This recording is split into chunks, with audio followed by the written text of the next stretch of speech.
жеті лақ. Ертеден бір ешкі жеті лағымен орманда тіршілік етіпті. Бірде ешкі орманға жиналыпты. Есікті ешкімге ашқандар.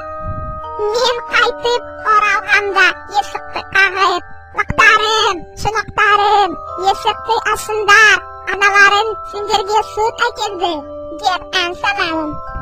Осы кезде ешкі үйінің маңында қасқыр жемтік іздеп жортып жүрген. Ол лақтырды, алдамақ болды. Қасқыр ешкінің кеткенін күтіп, лақтардың ешкімнің қарауынсыз қалған сәтін аңдады. Қасқыр ісмер адамға келіп, жіңішке дауыспен ән салу үшін тамағын қағып беруін сұрады. Ісмер тамаша болды, бірақ тамағын қағып оның дауысын жіңішкертті.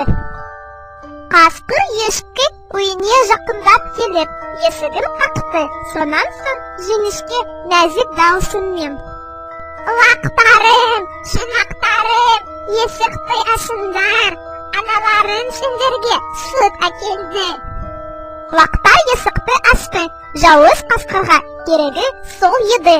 Ол үйге баса көкте кемеле кірді де лақтарды бірінен соң бірін ағытып алды.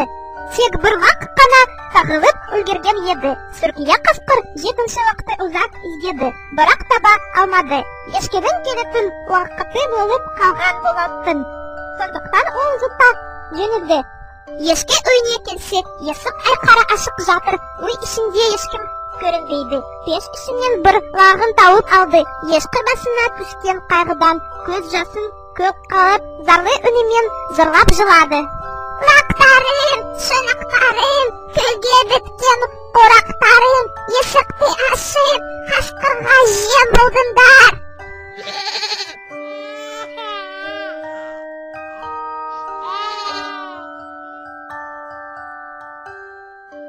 Ешкі қасқырға келіп: Сен бе менің лақтарымды жеп қойған? Сенің лақтарыңды жеген жоқпын. Жемегеніңді дәлелде, кел. Екеуміз мына ордан секірейік. Егер сен менің лақтарымды жемесең, онда оны секіріп кетесің.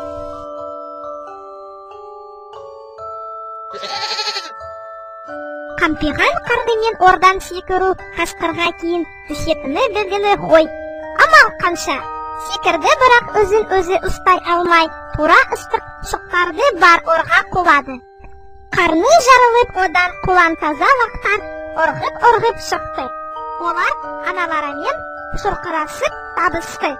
Сөйтіп, ешкі лақтарымен бұрынғыдай ауыз бірліктері күшті, ынтымақты өмір сүріпті.